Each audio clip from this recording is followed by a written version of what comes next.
Database. ಯಾವ ಡೇಟಾಬೇಸಿಗೆ ನಾವು ER diagram ಬರೀತಾ ಇದೀವಿ?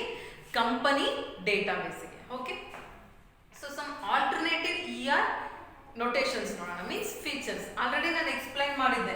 ಸೊ ರೆಕ್ಟ್ಯಾಂಗಲ್ ಇದ್ರೆ ದಟ್ ಇಸ್ ಎಂಟಿಟಿ, ಸೊ ಈ ಸಿಂಬಲ್ ಇದ್ರೆ ರಿಲೇಶನ್ಶಿಪ್, ಸೊ ಓವಲ್ ಸಿಂಬಲ್ ಇದ್ರೆ ಆಟ್ರಿಬ್ಯೂಟ್ಸ್, ಇದೆಲ್ಲ ಎಕ್ಸ್ಪ್ಲೈನ್ ಮಾಡಿದ್ದೀನಿ. But one more is structural constraints. Structural constraints means min max ಅಂತ. So min max means 0 n. For example minimum of 0. For example ನಾವು ಏನಂತ ಕೊಟ್ಟಿದ್ದೀವಿ? Employee works for department. So ಎಂಪ್ಲಾಯಿದು structural constraint ಏನು? 1 employee, maximum minimum also 1 employee and maximum also 1 employee. Y?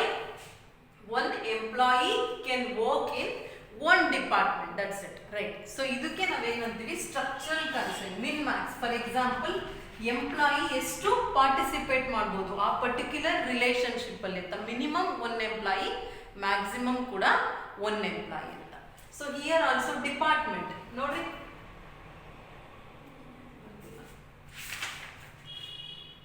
So department ಏನಂತ ಇದ್ದೀವಿ? 4n. ಅಂದ್ರೆ department ಎಷ್ಟು employees ನ ತಗೋಬಹುದು? Minimum 4, maximum n number of employees works for the department ಅಂತ. ಓಕೆನಾ? ಸೊ ಇದಕ್ಕೆ ನಾವು ಸ್ಟ್ರಕ್ಚರಲ್ ಕನ್ಸ್ಟ್ರೈಂಟ್ ಅಂದ್ರೆ ಮಿನ್ ಮ್ಯಾಕ್ಸ್ ಕನ್ಸ್ಟ್ರೈಂಟ್ ಅಂತ ಅಂತೀವಿ. ಸೊ ಇಲ್ಲಿ ಎಲ್ಲಾದ್ರೂ ನೋಡ್ತಾ ಹೋಗ್ಬೇಕಂದ್ರೆ ನೀವು ನಾನು ರಿಲೇಶನ್ಶಿಪ್ ಹೇಳಿದ್ದೆ 1:1, 1:n, n:1 and m:n ಅಲ್ವಾ? So means relationship constraint and then participation, total ಅಥವಾ ಪಾರ್ಷಿಯಲ್ ಪಾರ್ಟಿಸಿಪೇಷನ್. ಸೊ ಇದೆಲ್ಲ ಇಲ್ಲಿ ನಾವು ಕನ್ಸಿಡರ್ ಮಾಡಿದ್ವಿ. ಸೊ ಹೆಂಗೆ? For example employee is the entity. Okay, ಎಂಪ್ಲಾಯಿನ ನಾವು ಯಾವ್ದ್ರಲ್ಲಿ ರೆಪ್ರೆಸೆಂಟ್ ಮಾಡಿದೀವಿ? ರೆಕ್ಟ್ಯಾಂಗಲ್ ಅಲ್ಲಿ ರೆಪ್ರೆಸೆಂಟ್ ಮಾಡಿದೀವಿ. ಅಂದ್ರೆ employee is an entity in the company database. Okay, so ಎಂಪ್ಲಾಯಿಯಲ್ಲಿ ಆಟ್ರಿಬ್ಯೂಟ್ಸ್ ಯಾವ್ದಿದೆ? So see here name. So before that SSN is the attribute. ಅಂದ್ರೆ ಎಂಪ್ಲಾಯಿದು ಸೋಷಿಯಲ್ ಸೆಕ್ಯೂರಿಟಿ ನಂಬರ್. ಸೊ ಇಲ್ಲಿ ಏನ್ ಮಾಡಿದೀವಿ? ಇದಕ್ಕೆ ಅಂಡರ್ಲೈನ್ ಮಾಡಿದೀವಿ. So why? It is the key attribute, primary key of the employee. So ಯಾಕೆ? So through the social security number only they are identifying the employee. ಅದಕ್ಕೆ ನಾವೇನಂತೀವಿ? Unique identification. ಅದಕ್ಕೆ ಏನಂತೀವಿ? Key attribute ಅಂತ ಅಂತೀವಿ. So which is the key attribute of the employee? SSN, social security number. And then one more attribute is there, that is name. So ಇದಕ್ಕೆ ಏನಂತೀವಿ ನಾವು? Composite ಅಂತ ಅಂತೀವಿ. Why? Again ಇದು ಡಿವೈಡ್ ಆಗಿದೆ. ಏನಂತ?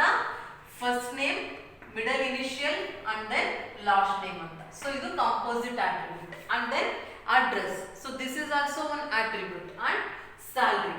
So how much salary that employee is getting anta. Okay, so these are all the attributes: SSN, name, address and salary. These are all the attributes of the employee entity. Okay, so next department is also one entity. Okay, so ಏನಇದೆ ಅಲ್ಲಿ? name of the department and number. So number is the key attribute of the department. Through the department number only we can identify the department in the company. ಅದಕ್ಕೆ number ಏನಂತೀವಿ? Key attribute. Again location. So ಇದು double oval ಅಲ್ಲಿ specify ಮಾಡಿದೀವಿ. Why? It is multi valued attribute ಅಂತ. ಅಂದ್ರೆ ಈ particular department more than 1 location ಅಲ್ಲಿ ಅದು ವರ್ಕ್ ಆಗ್ತಾ ಇರ್ಬೋದು. ಓಕೆನಾ? ಅದಕ್ಕೆ ನಾವೇನಂತೀವಿ? ಸೊ ಲೊಕೇಶನ್ಸ್ಗೆ ಮಲ್ಟಿ ವ್ಯಾಲ್ಯೂಡ್ ಅಂತ ಹಾಕಿದ್ವಿ. So one more entity is project. So project, so ಒಂದು ಕಂಪನಿ ಅಂದ್ರೆ ಎಂಪ್ಲಾಯೀಸ್ ಇರ್ತಾರೆ, ಡಿಪಾರ್ಟ್ಮೆಂಟ್ಸ್ ಇರುತ್ತೆ. ಆ ಡಿಪಾರ್ಟ್ಮೆಂಟ್ಸ್ ಅಲ್ಲಿ ಎಷ್ಟೊಂದು ಪ್ರಾಜೆಕ್ಟ್ಸ್ ಇರುತ್ತೆ. So project name, number and location. So ಇಲ್ಲಿ this is the key attribute. Why? Through the project number only we can identify the project. ಒಂದೊಂದು ಡಿಪಾರ್ಟ್ಮೆಂಟ್ ಅಲ್ಲಿ ಎಷ್ಟೆಷ್ಟೊಂದು ಪ್ರಾಜೆಕ್ಟ್ಸ್ ವರ್ಕ್ ಆಗ್ತಿರುತ್ತೆ. So how you can identify? Through the project number. So and the name of the project, location. So ಇಲ್ಲಿ multi value ಅಲ್ಲ. ಯಾಕೆಂದ್ರೆ ಒಂದು project ಒಂದು place ಅಲ್ಲಿ ಮಾತ್ರ ವರ್ಕ್ ಆಗ್ತಿರುತ್ತೆ. ಸೊ ಮೋರ್ ದ್ಯಾನ್ 1 ಪ್ಲೇಸ್ ಅಲ್ಲಿ ವರ್ಕ್ ಆಗಲ್ಲ. ಅದಕ್ಕೆ ಸಿಂಗಲ್ ಕೊಟ್ಟಿದ್ದೀವಿ. ಓಕೆನಾ? This is the project entity. One more entity is dependent. ಅಂದ್ರೆ ಆ ಪರ್ಟಿಕ್ಯುಲರ್ ಎಂಪ್ಲಾಯಿಗೆ ಯಾರಾದ್ರೂ ಡಿಪೆಂಡೆನ್ಸ್ ಇದಲ್ಲ ಅಂತ. ಸೊ ಇಲ್ಲಿ name, birth date, relationship. So dependent ನ ನಾವು ಡಬಲ್ ರೆಕ್ಟಾಂಗಲ್ ಅಲ್ಲಿ ಸ್ಪೆಸಿಫೈ ಮಾಡಿದೀವಿ. Why? Because it is weak entity. Why? It doesn't have any key attribute. ಆ ಡಿಪೆಂಡೆಂಟ್ ನ ನೀವು ಹೆಂಗೆ ಐಡೆಂಟಿಫೈ ಮಾಡ್ತೀರಾ? ಫಾರ್ ಎಕ್ಸಾಂಪಲ್, ಎಂಪ್ಲಾಯಿಗೆ ಡಿಪೆಂಡೆನ್ಸ್ ಯಾವ ಈ ಪರ್ಟಿಕ್ಯುಲರ್ ನೇಮ್ ಇರೋನು ಇವನು ಪರ್ಟಿಕ್ಯುಲರ್ ಎಂಪ್ಲಾಯಿಗೆ ಡಿಪೆಂಡ್ ಆಗಿದ್ದಾನೆ ಅಂತ. ಅಂದ್ರೆ ಇವನು ಏನೇ ವರ್ಕ್ ಮಾಡಿದ್ರು ಅವ್ನ ಪರ್ಮಿಷನ್ ತಗೊಂಡು ವರ್ಕ್ ಮಾಡಬೇಕು ಅಂತ. ಬಟ್ ಇವನಿಗೆ ಯಾವುದೇ ಇಲ್ಲ, name, birth date, relationship. So dependent ನ ನೀವು ಹೆಂಗೆ ಐಡೆಂಟಿಫೈ ಮಾಡ್ತೀರಾ? ನೇಮ್. ಸೊ ಅಂದ್ರೆ ಮೋರ್ ದನ್ ನಿಮ್ಮ ಹೆಸರು ಇನ್ನೂ 4 ಜನಕ್ಕೆ ಇರ್ಬೋದು. ಸೊ ಅದಕ್ಕೆ ನಾವೇನಂತೀವಿ? ವೀಕ್ ಎಂಟಿಟಿ ಅಂತ ಅಂತೀವಿ. Means it should not have any key attribute. ಅದಕ್ಕೆ ನಾವೇನಂತೀವಿ? ವೀಕ್ ಎಂಟಿಟಿ ಅಂತ ಅಂತೀವಿ. ಸೊ ಅದಕ್ಕೆ ನಾವು ಇದನ್ನ ಡಬಲ್ ರೆಕ್ಟಾಂಗಲ್ ಅಲ್ಲಿ ಸ್ಪೆಸಿಫೈ ಮಾಡಿದ್ವಿ. Okay. So and then ER diagram ಅಲ್ಲಿ ಇನ್ನೇನಿರುತ್ತೆ? Entities and then relationships. ಯಾವ್ಯಾವ ರಿಲೇಶನ್ಶಿಪ್ ಇದೆ ಅಂತ ನೋಡೋಣ. Works for. So this is one relationship. Means this is the relationship between employee and the department. Okay. So work managers. So managers is also the relationship between employee and the dependent. Okay. And then so controls is one relationship. This is the relationship between department and project. Okay. And then works on is the relationship. It is the relationship between employee and the project. Means that particular employee works on that project, like this. So employee works for this department and this employee manager for the department, like this. Okay. So and then dependents of. So employee, this is bottom up, not top down. This is bottom up. Why? He is depends of this employee anta. This employee depends of this employee ಅಂತ. So ಇದನ್ನ ನಾವು double rhombus ಅಲ್ಲಿ ಏನು specify ಮಾಡಿದೀವಿ? ಏನದು? Identifying relationship ಅಂತ. Identifying relationship means that will relationship ಅಂದ್ರೆ ಏನು? It will connect between the two entities. So weak entity ಜೊತೆ ಕನೆಕ್ಟ್ ಮಾಡಿರುತ್ತೆ ಅಂದ್ರೆ ಅದಕ್ಕೆ ಏನಂತೀವಿ? Identifying relationship. Why? This is the relationship between weak entity and the entity. ಅದಕ್ಕೆ ನಾವು ಇದನ್ನ ಐಡೆಂಟಿಫೈಯಿಂಗ್ ರಿಲೇಶನ್ಶಿಪ್ ಅಂತ ಅಂತೀವಿ. So dependence of is the relationship between the employee and the dependent. Okay. So supervision is also the relationship, but this is the relationship between employee and employee. Okay. Means employee can act as supervisor and it can act as supervisee. Means supervisor and supervisor, he will control all other employees. Okay na? So employee acts as a supervisor and idukke supervisee ante. This is supervisor.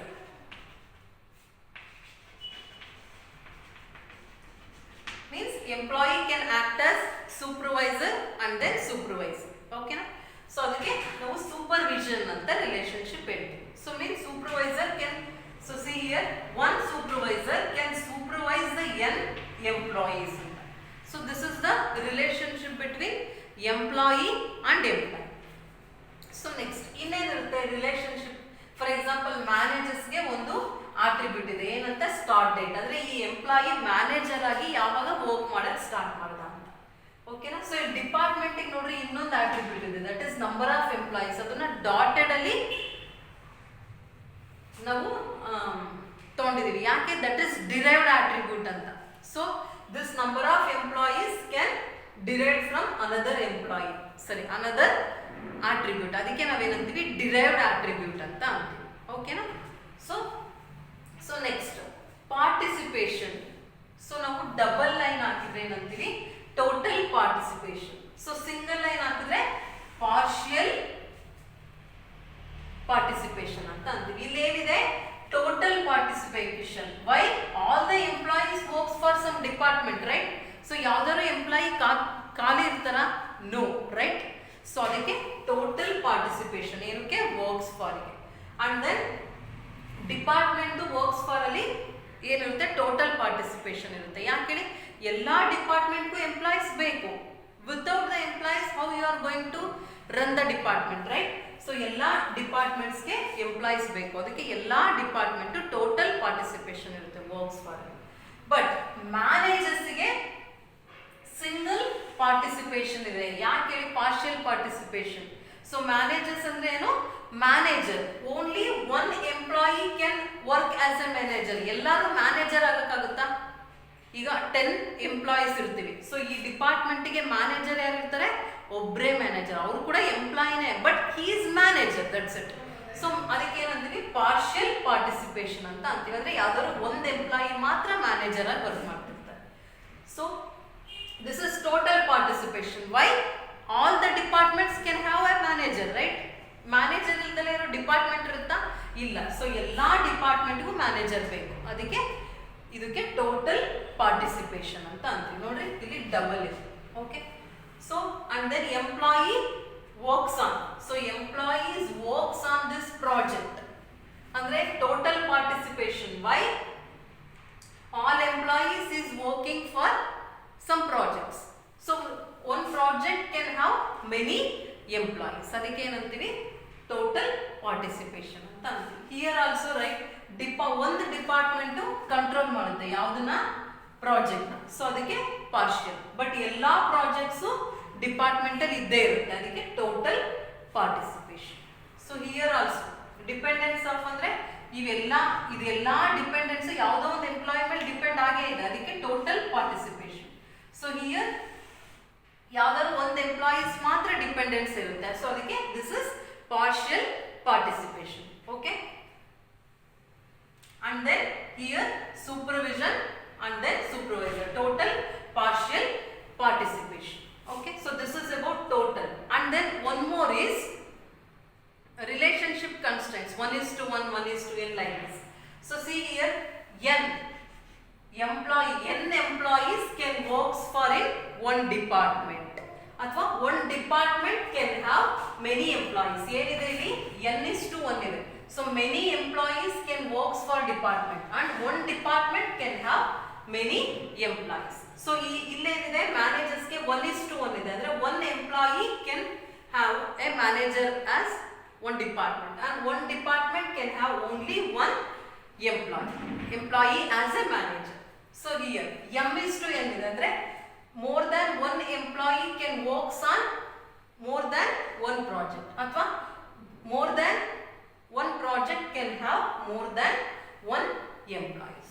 So see here 1:n ಇದೆ. Why? One department can control many projects and many projects can within the one department. ಅದಕ್ಕೆ 1:n ಅಂತ ಅಂತೀವಿ. Here also one employee can have many departments. 1:n. So one employee can have many departments. Okay. So other than that, ಇನ್ನೇನಿದೆ? min max ಅಂತ ಇದೆ. So see here 1:1. 1 ಅಂದ್ರೆ min max. Minimum one employee, maximum one employee can works for the department ಅಂತ. So here 4:n ಅಂದ್ರೆ minimum 4 employees, maximum n number of employees need for the department. So see here 0:1 ಅಂದ್ರೆ manager ಆಗಿ ಯಾರು ಇಲ್ದಲೇ ಇರ್ಬೋದು ಅಥವಾ maximum ಒಬ್ರು ಮಾತ್ರ manager ಇರ್ತಾರೆ ಒಂದು ಡಿಪಾರ್ಟ್ಮೆಂಟ್. ಹಿಯರ್ ಆಲ್ಸೋ ಮಿನಿಮಮ್ ಒಬ್ರು ಮ್ಯಾನೇಜರ್ ಇರಲೇಬೇಕು ಆ ಡಿಪಾರ್ಟ್ಮೆಂಟ್ಗೆ, ಮಿನಿಮಮ್ ಇರಬೇಕು. ಮತ್ತೆ ಮ್ಯಾಕ್ಸಿಮಮ್ ಕೂಡ ಅಷ್ಟೇ, ಒಂದು ಡಿಪಾರ್ಟ್ಮೆಂಟ್ಗೆ ಒಬ್ಬರೇ ಮ್ಯಾನೇಜರ್, ಅದಕ್ಕೆ 1:1 ಅಂತ. ಸೊ ಸಿ ಹಿಯರ್ 0:n ಅಂದ್ರೆ department can control minimum control ಮಾಡ್ತಾ ಇರ್ಬೋದು, ಮಾಡ್ತಾನೆ ಇರ್ಬೋದು. 0 ಪ್ರಾಜೆಕ್ಟ್ಸ್ ಅಲ್ಲಿ ಇರ್ಬೋದು ಅಥವಾ n ನಂಬರ್ ಆಫ್ ಪ್ರಾಜೆಕ್ಟ್ಸ್ ಇರ್ಬೋದು. ಬಟ್ ಪ್ರಾಜೆಕ್ಟ್ ಎಷ್ಟು ಡಿಪಾರ್ಟ್ಮೆಂಟ್ ಅಲ್ಲಿ ಇರುತ್ತೆ? ಒಂದು ಡಿಪಾರ್ಟ್ಮೆಂಟ್ ಅಲ್ಲಿ ಮಾತ್ರ. Minimum 1, maximum also 1. So and then here employee can work minimum one employee can works for only one time ಅಂತ. So and then here also minimum 1 ಇಂದ maximum n employees ಇರ್ಬೋದು ಒಂದು ಪ್ರಾಜೆಕ್ಟ್ ಅಲ್ಲಿ. ಸೊ ಹಿಯರ್ ಆಲ್ಸೋ 0,n ಅಂದ್ರೆ ಎಷ್ಟು depends ಇರ್ಬೋದು? Dependence ಇದ್ರೂ ಇರ್ಬೋದು ಅಥವಾ n ನಂಬರ್ ಆಫ್ ಡಿಪೆಂಡೆನ್ಸ್ ಇರ್ಬೋದು ಒಂದು ಎಂಪ್ಲಾಯಿಗೆ. ಸೊ ಹಿಯರ್ ಎಷ್ಟು ಜನದ ಮೇಲೆ ಡಿಪೆಂಡ್ ಆಗಿರ್ಬೋದು ಇನ್ನು ಈ ಡಿಪೆಂಡೆಂಟು ಓನ್ಲಿ ಒನ್ ಎಂಪ್ಲಾಯಿ ಮೇಲೆ ಡಿಪೆಂಡೆಂಟ್ ಆಗಿರ್ಬೋದು, ಅದಕ್ಕೆ ಮಿನ್ ಮತ್ತೆ ಮ್ಯಾಕ್ಸ್ ಅಂತ. ಸೊ ಹಿಯರ್ ಆಲ್ಸೋ ಎಷ್ಟು ಜನ ಸೂಪರ್ವೈಸರ್ ಇರ್ಬೋದು 0 to n. So but supervisor ಎಷ್ಟಿರುತ್ತೆ 0 to 1.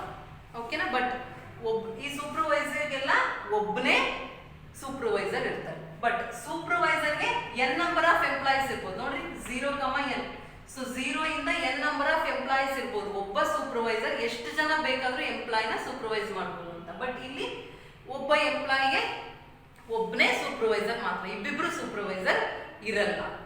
So this is about the ER diagram of the company database. Okay, so here entities, attributes, relationship, and then total participation, partial participation, and then map idu relationship constraint, mapping cardinalities 1:n, 1:1, n:n, and then m:n, and then min max. So this is about the ER diagram of the company database. Okay, thank you.